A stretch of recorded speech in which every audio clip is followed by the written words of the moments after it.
I don't think anybody at Netflix could have seen the show before it went out. Hello and welcome to Spectator TV. I'm William Moore, the Spectator's features editor. I'm delighted to be joined today by Alexander Larman, the books editor of Spectator World, which is the Spectator's American edition, and the author of a trilogy of books on the Windsors, most recently Power and Glory. Meghan, the Duchess of Sussex, has a new Netflix series out, so we're going to be talking about that and all things royal. Alexander, thank you very much indeed for joining me. Meghan, the Duchess of Sussex, has just released her latest Netflix reality show, the latest that is in the £80 million deal that her and Harry have with Netflix. With Love, Meghan is the name of this latest show. What did you make of it?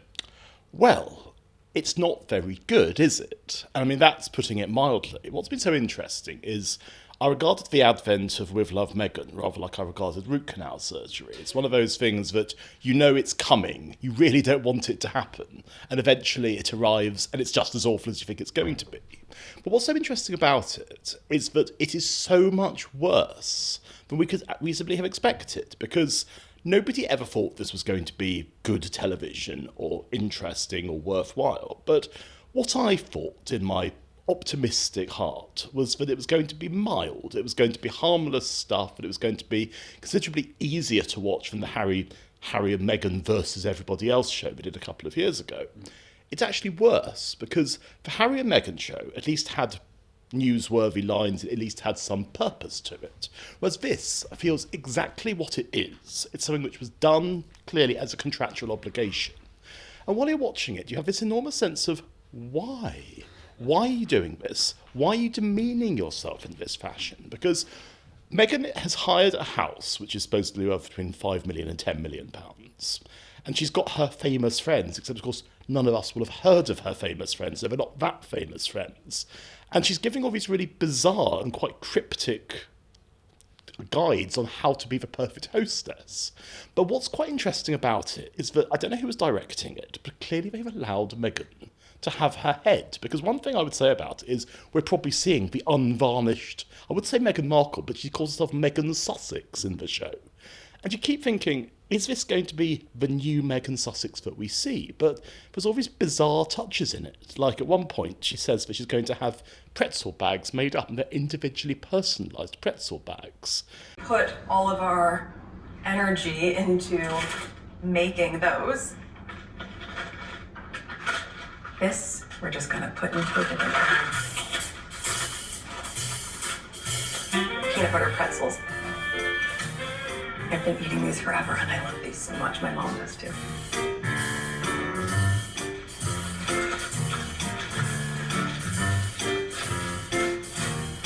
I know that Daniel loves peanut butter. I'm still gonna label this. You always wanna be conscious if someone has a nut allergy. And there's another moment where in this wonderfully demeaning and high-handed way, she keeps saying, even if you have a little flat somewhere, you can still make it lovely. And it goes on and on like this. And one of my favourite moments is she starts rhapsodising about radishes. And I was thinking, what does this remind me of? And then I realised it's Uncle Monty and With Nell and I. He was the last person to be so obsessed by radishes as Meghan Sussex. So when you say it's bad, what kind of badness are we talking here? We're talking just monumentally dull kind of badness? No, we're not. We're talking something actually beyond that. We're talking, I don't think anybody at Netflix could have seen the show before it went out. Because it's not entertainment, it's not edifying in any way. It's really, really bizarre. I mean, there's aspects of camp and aspects of silliness. I mean, at one point Meghan declares, "My bacon brings all the boys to the yard." It's not my perfume that's bringing them all in. My bacon brings all the boys to the yard. And you just keep thinking, but why? And then Prince Harry doesn't appear till the last episode, and we're told that he's a salt fiend, and that he likes chicken and bacon and things like that. But you keep thinking, why? Why? But I suspect that it's the end of its £80 million deal with Netflix. Had it been received warmly and with any excitement, you might have seen, okay, this is the next step, this is the Meghan 2.0, but in fact, it's been absolutely torn to shreds. And what's so interesting is traditionally, the right-wing press have always had it in for Meghan, whereas the left-wing press have tried to defend her because she's a woman of colour, she's a woman, she's up against the evil patriarchal royal family. This time round, everybody is united in how bad this show is. I mean, if you look at The Guardian, they're giving it 1 star and Marina Hyde's tearing into it. And then you look at Julie Burchill in The Spectator, who is also tearing into it, and you think Marina Hyde and Julie Burchill on the same side as last.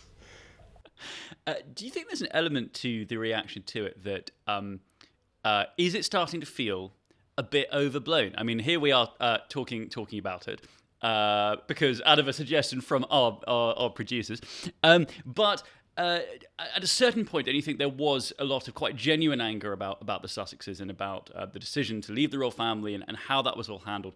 But don't you think the general viewer at this point just ceases to care at all? I mean, they're not even angry anymore, surely. They're just tired of the whole thing.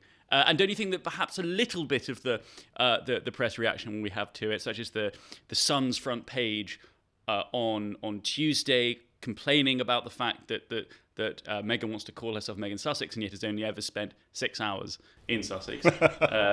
But aren't those sorts of front pages, aren't they trying a bit hard now? I think we've come to the end. I think for what this show is going to be, it will be the end of a Netflix deal, because I suspect we'll see in a week or so, people aren't watching it. I mean, it's an effort to watch a single episode, because each episode is 40 minutes long. And you've got to have a lot more interest in Meghan Sussex. And you nearly said. I nearly said the dread name. Yeah. But no, I suspect that because there's been this big flurry, there's going to be the As Ever lifestyle and homeware brand, which is being done in conjunction with Netflix. And if I was Netflix's content officers, I'd be thinking, why? We're flogging a dead horse. Nobody cares.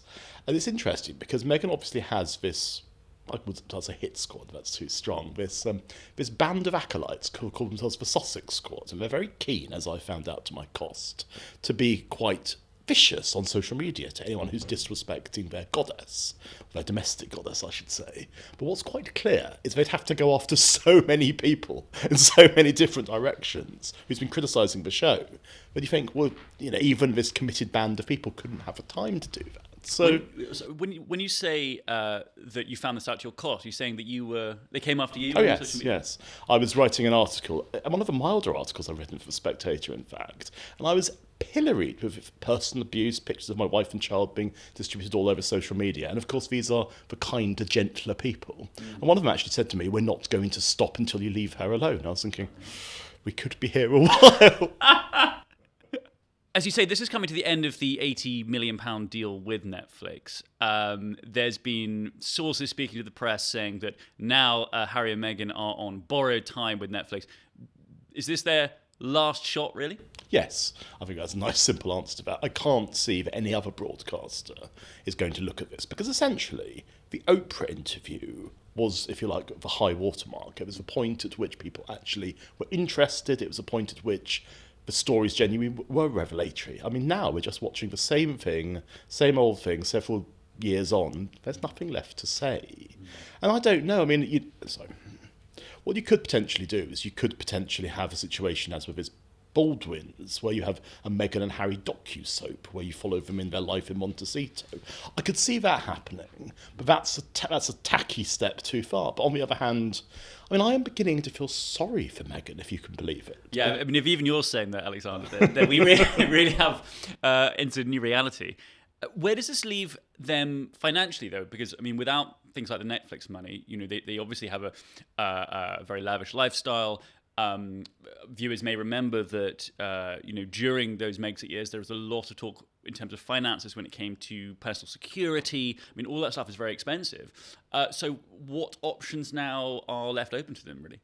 Well, I mean, I can't imagine they're going to be high and dry, because Harry will always be a member of the royal family, despite the fact that he's exiled to Montecito.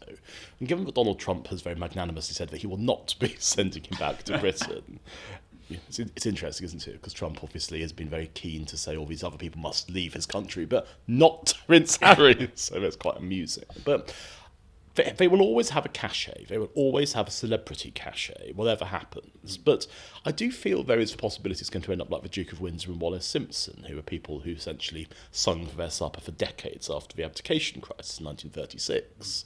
And Meghan obviously is going to write a memoir. I mean, we can see this. I don't know when she's going to write the memoir, but she will do it. And then maybe Harry will have another memoir. But you can see they've shot their respective bolts. And this is interesting because this is a Meghan project. This is not a Harry project or a Harry and Meghan project. This is on her. And what I think Netflix were hoping was that she would prove to be box office, because Harry often comes across as quite angry, a bit intellectually limited, not so much the person that you would want to have front and centre with your shows, whereas she's much more intelligent than he is.